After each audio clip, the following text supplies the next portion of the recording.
আচলতে মই অলপ আগত লাইভতো কৈছোঁ যে আৰু আগত যোৱাবাৰ যেতিয়া বিতৰ্ক হৈছিলে মই সেই সময়তো কৈছিলোঁ, যেতিয়া কৈছিলে চবে যে অগ্নিনাভ মন্দিৰ বন্ধ কৰিব লাগে কিবা কিবি বহুত কৈছিলে, তেতিয়া মই এষাৰে কথা কৈছিলোঁ যে কোনো ভক্তও যদি নাহে বাবাক মই পূজা কৰিমেই।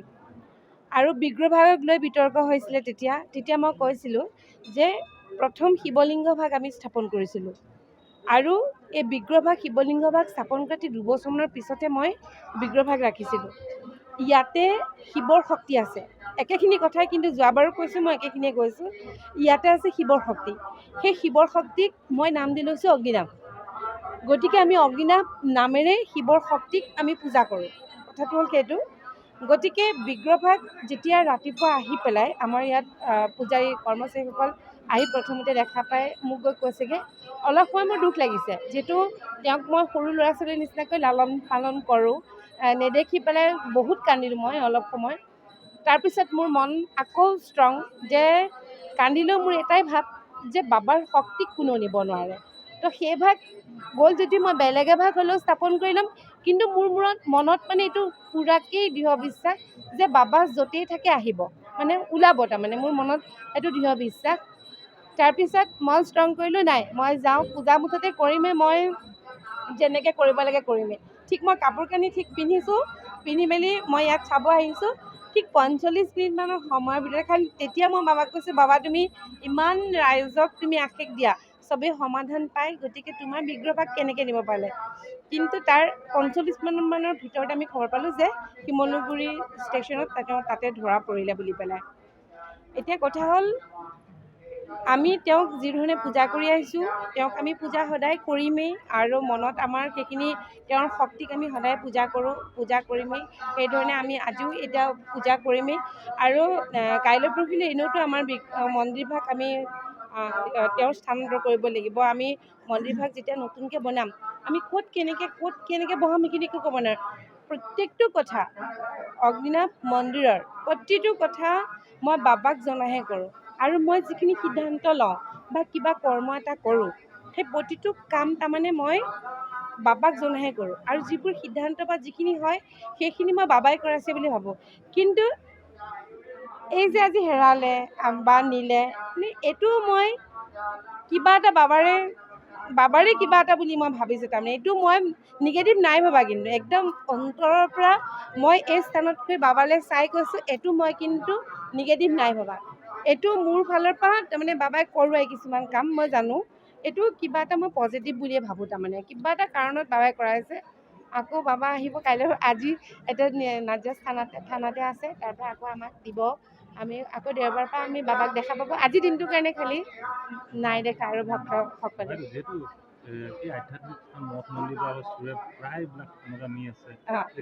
কিন্তু মই আৰু অলপ কওঁ হা, যেতিয়া গুৱাহাটীৰ উগ্ৰতাৰা মন্দিৰত যেতিয়া মা তাৰা যেতিয়া হেৰাইছিলে, মানে কোনোবাই চুৰ কৰি নিছিলে উগ্ৰতাৰা মন্দিৰত, তেতিয়া আমাৰ এই বাবাক স্থাপন কৰা বেছিদিন হোৱা নাই। মই যে বাবাক কেইবাদিনো ভাবিছোঁ, তেতিয়া মানে পাব লাগে, বিগ্ৰহভাগ পাব লাগে। কাৰণ কেলৈ তাৰ ঠিক এমাহমানৰ আগতে মই উগ্ৰতাৰা মন্দিৰৰ পৰা আহিছোঁ। সেই তেতিয়াও কিন্তু মোৰ মনত বহুত বিশ্বাস আছিলে, কাৰণ জাগ্ৰত যেতিয়া কিবা এভাগ মন্দিৰ হওক কিবা হয়, তাত কোনেও ক্ষয় ক্ষতি কেতিয়াও কৰিব নোৱাৰে। সেই জাগ্ৰত তেতিয়াহ'লে নহ'লেহেঁতেন। তেওঁ যিহেতু জাগ্ৰত, তেওঁৰ আশীৰ্বাদ চবেই পায়। এনেকুৱা ধৰণে কিবা আন মন্দিৰৰ ক্ষেত্ৰতো যদি হয়, কিন্তু এই যেতিয়া উগ্ৰতাৰা মন্দিৰৰ কথাটো ক'ব নালাগে যদিও মই কৈছোঁ, সেই তেনেকৈ ধৰক যেতিয়া আকৌ নতুন এভাগ স্থাপন কৰিব লৈছে, তেতিয়া আগৰ ভাগ ঘূৰাই পাইছে। গতিকে শক্তি সেয়াই, তাৰমানে মাৰ শক্তিয়ে হওক, বাবাৰ শক্তিয়ে হওক, ভগৱানৰ শক্তি সেয়াই। আমাৰ বিশ্বাসটো মেইন, মানে সেইটোৱে কথা। হা কি ক'লে? দুখীয়ে শাস্তি পোৱাটো কিয় নিবিচাৰিম? এতিয়া মোৰ আজি প্ৰাৰ্থনা এটাই, দুখীয়ে শাস্তি পাওক, তেওঁৰ লগত যিখিনি আছিলে সেইখিনিয়ে ধৰা পৰিব লাগে, সিমানখিনিয়ে কথা। আৰু লগতে মই কওঁ যে আমাৰ মন্দিৰৰ নামত যে ফেক একাউণ্ট খুলি পেলাই বহুতে পইচা তুলি আছে, লাখ টকা তুলি আছে। আমাৰ সময় নাই, সময়ৰ অভাৱত আমি আজি কামবিলাকৰ পিছত দৌৰিব পৰা নাই। আপোনালোকে যদি ইচ্ছা কৰে আমি নাম্বাৰবোৰ দিব পাৰোঁ, যিবোৰ আমাৰ ফেক নাম্বাৰ আমালৈ আহে। তাৰমানে মানুহে শৰাই দিয়ে, পইচা লয়, 500 টকাকৈ পইচা লয়। ফেক নাম্বাৰ বহুত আছে, আপোনালোকক মই নাম্বাৰকেইটা দি দিম, আপোনালোকে সেই নাম্বাৰকেইটা দি দিব। আৰু এতিয়া মোৰ মনত নাই, যিহেতু হেৰি নাই, মই কৈ দিব পাৰোঁ, আপোনালোকৰ ৰ'লে দুটামান কৈ দিব পাৰোঁ। বাকী যিকেইটা নাম্বাৰ ফেক নাম্বাৰ, এটা পেজ আছে জয় বাবা অগ্নিনাভ বুলি পেলাই, সেই তাত পূৰা পইচা ল'বৰ কাৰণে দি থাকে।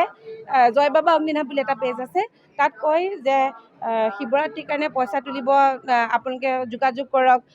তাৰপিছতে বিহুৰ সময়ত কয়, দুৰ্গা পূজাৰ সময়ত কয়, কিন্তু আমি আজিলৈকে তেনেকুৱা ধৰণে পইচা তুলিবৰ কাৰণে এনেকৈ আমি এই ধৰণে আমি কেতিয়াও প'ষ্ট নিদিওঁ।